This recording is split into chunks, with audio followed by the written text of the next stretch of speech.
नमस्कार दोस्तों, स्वागत है आपका हमारे चैनल पर। तो हमारी आज की कहानी है दो गौरैया, भीष्म साहनी जी की कहानी। तो चलिए शुरू करते हैं। घर में हम तीन ही व्यक्ति रहते हैं, माँ, पिताजी और मैं। पर पिताजी कहते हैं कि यह घर सराय बना हुआ है।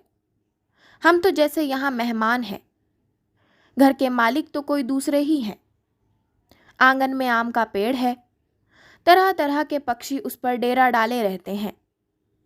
जो भी पक्षी पहाड़ियों घाटियों पर से उड़ता हुआ दिल्ली पहुंचता है, पिताजी कहते हैं वही सीधा हमारे घर पहुंच जाता है, जैसे हमारे घर का पता लिखवा कर लाया हो। यहाँ कभी तोते पहुंच जाते हैं तो कभी कौवे और कभी तरह तरह की गौरैया। वहाँ शोर मचता है कि कानों के पर्दे फट जाएं, पर लोग कहते हैं कि पक्षी गा रहे हैं। घर के अंदर भी यही हाल है। बीसियों तो चूहे बसते हैं, रात भर एक कमरे से दूसरे कमरे में भागते फिरते हैं। वह धमा चौकड़ी मचती है कि हम लोग ठीक तरह से सो भी नहीं पाते। बर्तन गिरते हैं, डिब्बे खुलते हैं, प्याले टूटते हैं। एक चूहा अंगीठी के पीछे बैठना पसंद करता है। शायद बूढ़ा है, उसे सर्दी बहुत लगती है।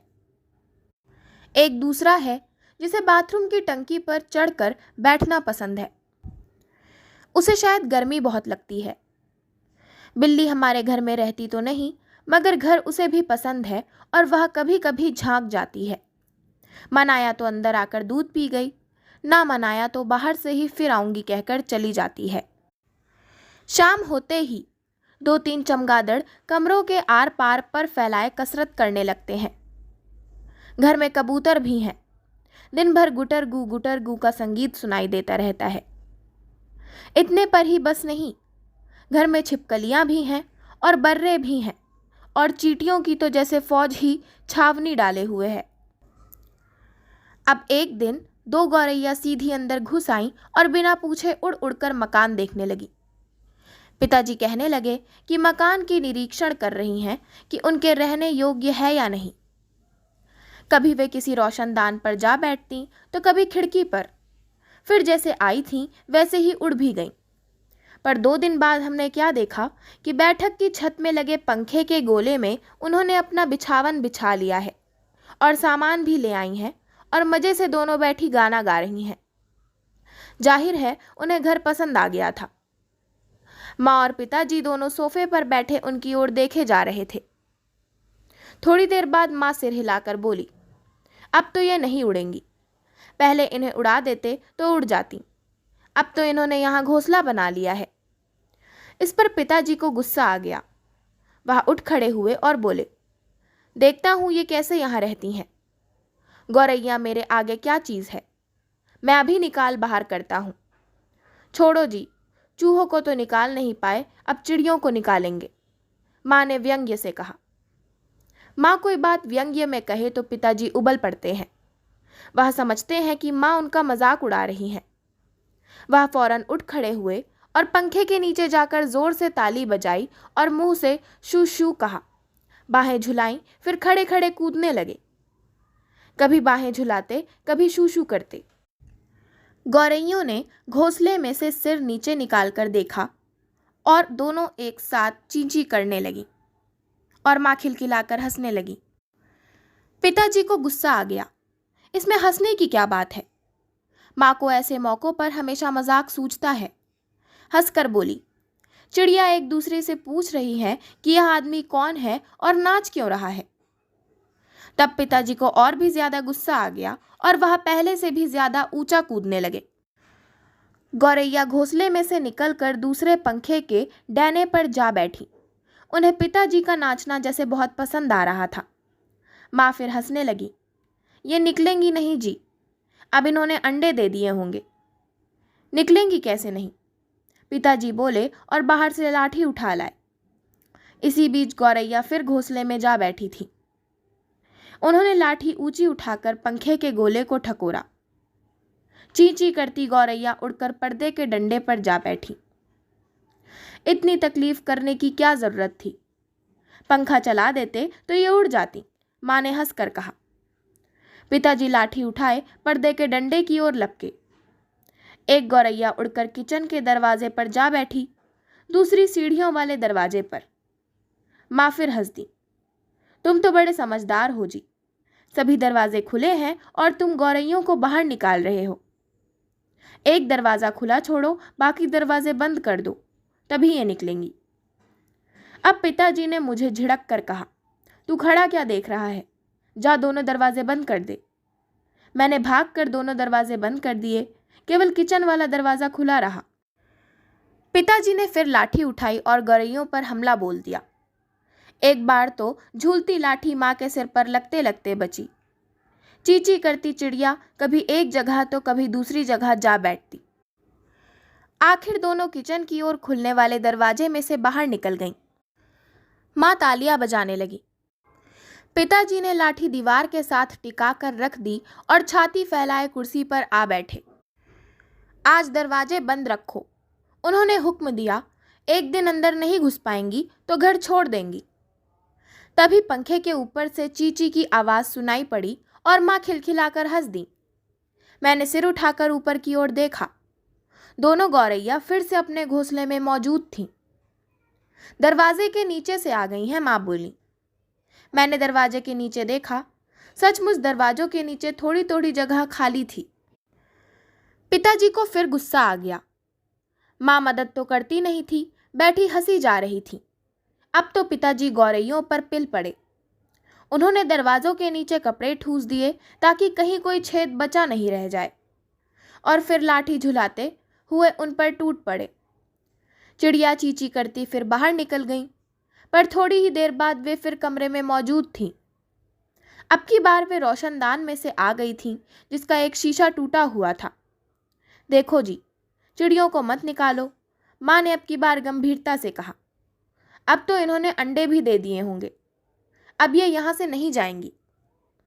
क्या मतलब, मैं कालीन बर्बाद करवा लूँ? पिताजी बोले और कुर्सी पर चढ़कर रोशनदान में कपड़ा ठूस दिया और फिर लाठी झुलाकर एक बार फिर चिड़ियों को खदेड़ दिया। दोनों पिछले आंगन की दीवार पर जा बैठी। इतने में रात हो गई। हम खाना खाकर ऊपर जाकर सो गए। जाने से पहले मैंने आंगन में झांक कर देखा, चिड़िया वहां पर नहीं थी। मैंने समझ लिया कि उन्हें अक्ल आ गई होगी, अपनी हार मानकर किसी दूसरी जगह चली गई होंगी। दूसरे दिन इतवार था। जब हम लोग नीचे उतर कर आए तो वे फिर से मौजूद थीं और मजे से बैठी मल्हार गा रही थीं। पिताजी ने फिर लाठी उठा ली। उस दिन उन्हें गौरैयों को बाहर निकालने में बहुत देर नहीं लगी। अब तो रोज यही कुछ होने लगा। दिन में तो वे बाहर निकाल दी जाती, पर रात के वक्त जब हम सो रहे होते तो ना जाने किस रास्ते से वे अंदर घुस आती। पिताजी परेशान हो उठे। आखिर कोई कहाँ तक लाठी झुला सकता है? पिताजी बार बार कहें, मैं हार मानने वाला आदमी नहीं हूं, पर आखिर वह भी तंग आ गए थे।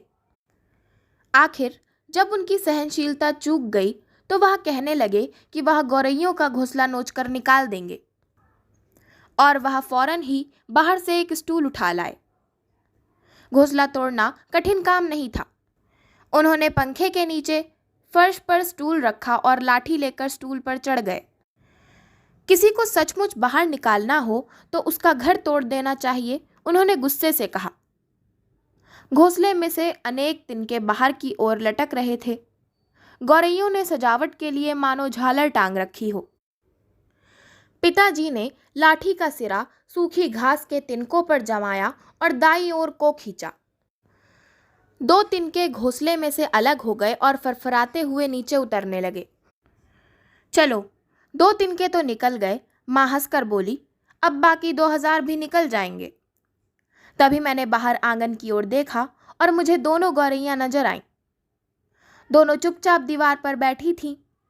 इस बीच दोनों कुछ कुछ दुबला गई थीं, कुछ कुछ काली पड़ गई थीं। अब वे चहक भी नहीं रही थीं। अब पिताजी लाठी का सिरा घास के तिनकों के ऊपर रखकर वहीं रखे रखे घुमाने लगे। इससे घोंसले के लंबे लंबे तिनके लाठी के सिरे के साथ लिपटने लगे। वे लिपटते गए और घोंसला लाठी के इर्द गिर्द खिंचता चला आने लगा। फिर वह खींच खींच कर लाठी के सिरे के इर्द गिर्द लपेटा जाने लगा। सूखी घास और रुई के फाहे और धागे और थिगलियां लाठी के सिरे पर लिपटने लगी। तभी सहसा जोर की आवाज आई, चींची चींची। पिताजी के हाथ ठिठक गए। यह क्या? क्या गौरैया लौट आई हैं? मैंने झट से बाहर की ओर देखा। नहीं, दोनों गौरैया बाहर दीवार पर गुमसुम बैठी थीं। चींची चींची फिर आवाज आई। मैंने ऊपर देखा। पंखे के गोले के ऊपर से नन्ही नन्ही गौरैया सिर निकाले नीचे की ओर देख रही थी और चींची किए जा रही थी। अभी भी पिताजी के हाथ में लाठी थी और उस पर लिपटा घोंसले का बहुत सा हिस्सा था।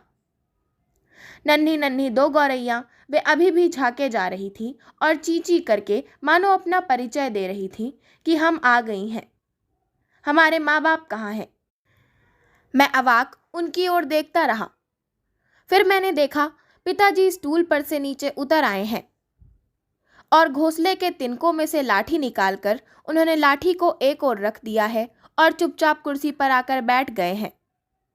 इस बीच माँ कुर्सी पर से उठी और सभी दरवाजे खोल दिए। नन्ही चिड़िया अभी भी हाफ हाफ कर चिल्लाए जा रही थी और अपने माँ बाप को बुला रही थी। उनके माँ बाप झट से उड़कर अंदर आ गए और ची ची करते उनसे जा मिले और उनकी नन्ही नन्ही चोंचों में चुग्गा डालने लगे। माँ, पिताजी और मैं उनकी ओर देखते रह गए। कमरे में फिर से शोर होने लगा था, पर अब की बार पिताजी उनकी ओर देख देख कर केवल मुस्कुराते रहे। तो इसी के साथ मैं अपनी आज की कहानी दो गौरैया का समापन करती हूँ। आशा करती हूँ आपको हमारी आज की कहानी दो गौरैया पसंद आई होगी। अगर आपको हमारी आज की कहानी पसंद आई हो तो हमारे चैनल को सब्सक्राइब करें, वीडियो को लाइक करें और बेल आइकन दबाना ना भूलें। धन्यवाद।